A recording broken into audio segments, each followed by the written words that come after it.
મિત્રો સ્વાગત છે તમારું અમારી ચેનલ ગુજ્જુ લવ પહેલી ચેનલમાં। તો મિત્રો આપણે આજે એવી સ્ટોરી વિશે વાત કરવાના છીએ કે તમે સાંભળીને ચોંકી જશો।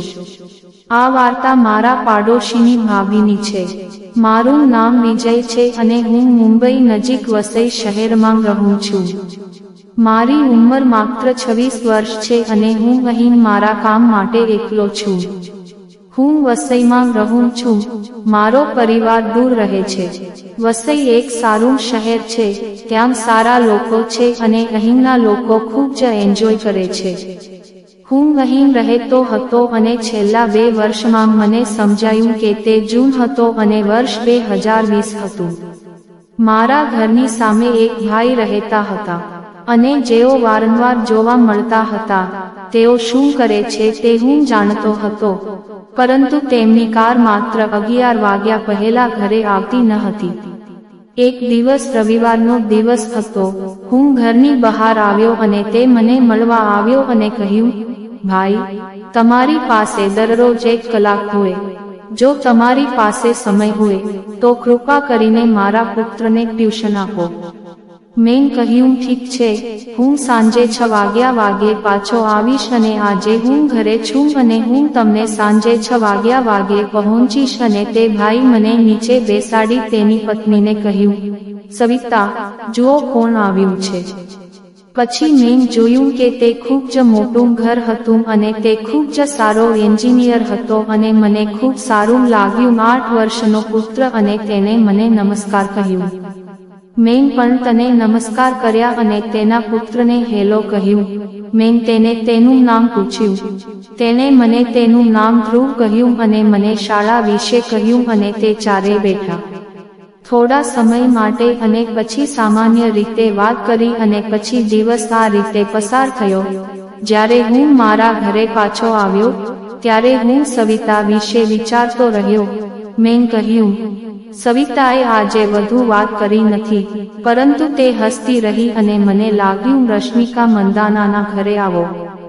મેં મારા શરીરને સારી રીતે સંભાળ્યું અને બીજા દિવસે હું વહેલી સવારે મારી ઓફિસે ગયો અને સાંજે 5 વાગ્યે પાછો આવ્યો અને ધ્રુવના ઘરની બેલ વાગી અને સવિતાએ દરવાજો ખોલ્યો।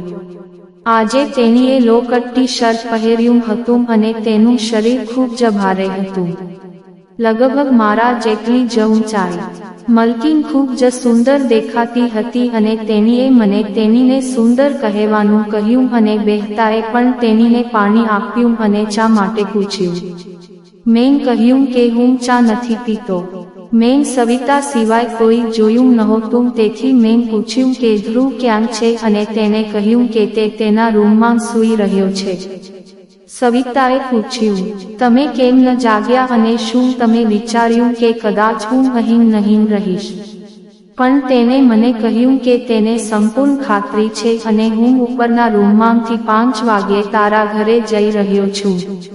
તમે ઓફિસેથી આવ્યા પછી કપડાં બદલીને મારી પાસે આવ્યા અને બેલ વગાડી। જ્યારે તે રણક્યો, હું નીચે આવ્યો। હવે મને સમજાયું કે મામલો શું છે। મેં પછી પૂછ્યું કે ધ્રુવને ટ્યુશન આપવાનો વિચાર કોનો હતો? સવિતાએ હસીને જવાબ આપ્યો, હું ઘણા મહિનાઓથી તારા વિશે વિચારતી હતી, પણ મારે તારે મારા ઘરે આવવાની વ્યવસ્થા કરવાની હતી, એટલે જ મેં અશોકને ધ્રુવનો ટ્યુટર બનવા કહ્યું। મેં ટ્યુશન વિશે વાત કરવાનું કહ્યું ત્યારે મારા મિત્રોએ કહ્યું કે સવિતાના પતિનું નામ અશોક છે। પછી જ્યારે મેં સવિતાને અશોક વિશે પૂછ્યું ત્યારે મને ખબર પડી કે અશોકનો પ્રોપર્ટી રિયલ એસ્ટેટનો બિઝનેસ છે અને તેનો મુંબઈનો ધંધો છે અને ઓફિસ દૂર છે, તેથી તે 11 વાગ્યા પહેલા ઘરે આવી શકતો નથી। ત્યારે સવિતા ભાભીએ કહ્યું કે હું રોજ નોટિસ આપું છું કે તમે સવારે 11 વાગ્યા પહેલા સૂઈ જાવ અને સવારે સમયસર જાગી જાવ। ઓફિસ તમે જઈ રહ્યા છો, હું તમને દરરોજ આવતા જોઉં છું અને મને સારું લાગે છે। આટલું કહીને ધ્રુવ ઊભો થયો અને થોડીવાર ધ્રુવને ભણાવવા લાગ્યો। પછી જ્યારે હું જવા લાગ્યો ત્યારે સવિતાએ કહ્યું, કાલે અડધો કલાક વહેલો આવજો। આ સમયે ધ્રુવ સૂઈ જાય છે અને મેં એક દયાળુ સ્મિત આપ્યું અને વિદાય લીધી.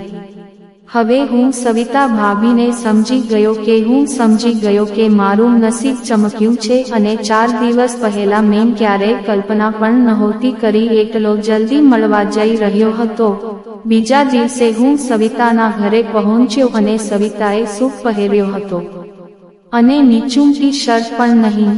મેડમ મારી જેમ જ વાદળી રંગનું સિક્વિન ટોપ પહેરે છે. હું નીચે બેસવા ગયો ત્યારે સવિતાએ તેના રૂમ તરફ ઈશારો કરીને બોલાવ્યો, આવ, અને મારી આગળના રૂમમાં ચાલવા લાગી. પણ રૂમમાં ખૂબ જ સરસ સુગંધ આવી રહી હતી. સવિતા ચાલુ થઈ ગઈ ગુલાબી રૂમની લાઇટ. મને આશ્ચર્યચકિત કરીને મેં પલંગ લીધો અને એસીને કારણે મેં કહ્યું, બધું જલ્દી નથી થઈ રહ્યું. હું રાહ જોતો હતો આ દિવસ લાંબા સમયથી. હું વધુ રાહ જોઈ શકતો નથી. તેણીએ મને ગળે લગાડ્યો અને મને પલંગ પર ધકેલી દીધો. જેમ જેમ સમય પસાર થતો ગયો તેમ તેમ સવિતા મારા પર ખૂબ જ જંગલી થઈ રહી હતી. હવે તેને મને ફ્રેન્ચ કિસ કરી અને તેના ઉપર સવિતાએ મને તેનું બધું આપ્યું. થોડીવાર આરામ કરીને સવિતાએ તેના પુત્રને ઉપાડ્યો અને તેને 1 કલાક ટ્યુશન આપ્યું.